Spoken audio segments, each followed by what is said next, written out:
How much time and attention are you giving to the outcomes you don't want in your life and business?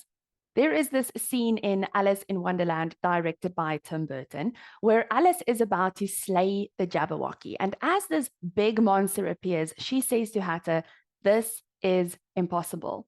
And for a moment, Alice doubts herself. But then she remembers something that her dad always used to say to her. And he always said, "Sometimes I believe as many as six impossible things before breakfast." Now, sometimes we are so focused on what we don't want. We spend so much time in disbelief that impossibility becomes our norm.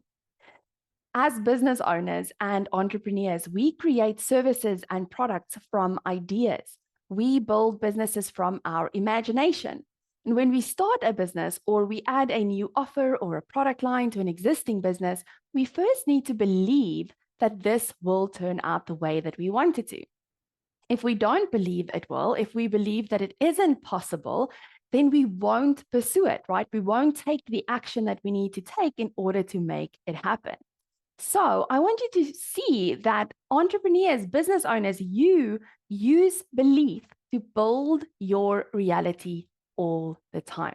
Now, of course, as we're building and growing and taking action and doing the things in our day-to-day activities that we do as business owners, we are constantly coming up against things that challenge us, things that don't work out as we hoped. And sometimes we unconsciously stack one failure after the other. And before we know it, we have so much proof of things not working, of putting in the effort, but not getting the results or the outcomes that we wanted. And then we make the mistake of giving meaning to these moments of failure. And we tell ourselves all sorts of stories. And little by little, we lean ourselves more and more towards what we don't want. Now, if we're not intentional about also stacking the moments of triumph, the things that did work, especially the things that we thought wouldn't, but then did, we are building belief on the wrong side of the possibility equation. We need to shift our perspective on what seems impossible. Many people mistakenly think that doubt is something that just happens to them, right? That we don't have a choice in the matter, that we don't have any control over it. We think that faith in something is belief, and that doubt is the absence of belief. But doubt is still belief. It is simply belief in the outcomes that we don't want. And this is important because we get to choose what we believe. And if doubt is belief in what we don't want, then we also know that doubt is a choice. We have a say in the matter, which is great news. Our thoughts and what we choose to believe creates our experience. Our thoughts create our results because what we think impacts how we feel, and how we feel directly impacts what we do or don't do. Now, if you're always only focusing on all the reasons why something is impossible, it will become harder and harder to spot the opportunities, to see how it could be possible.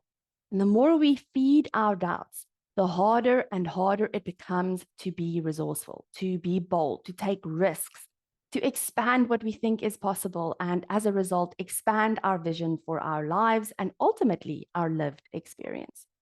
So as Alice fights the Jabberwocky, she actually starts counting down the six things that she thought were impossible, but that actually weren't, right, in Wonderland. She says, cats can disappear, animals can talk, cake can make you grow bigger, which is also true outside of Wonderland. So as she names the impossible things, she becomes stronger, more confident until she slays the beast. So my message for you today is to remember that your mind is powerful. The more proof you can gather on things that once seemed impossible, but that were in fact possible, the more your mind will open itself to possibility. If you've got a notebook ready, I want you to answer the following two questions for yourself. And if you don't, you're welcome to come back to this episode at a later time to write these questions down. So the first question I want you to answer for yourself is, what did you once think was impossible, but you were wrong?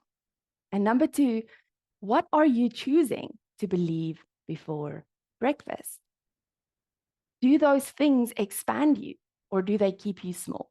Do they serve you in creating the life and business that you want? Perhaps it's time to reevaluate.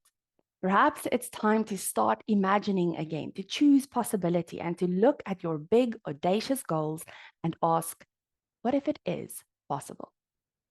I hope you enjoyed this episode. I will see you again next week.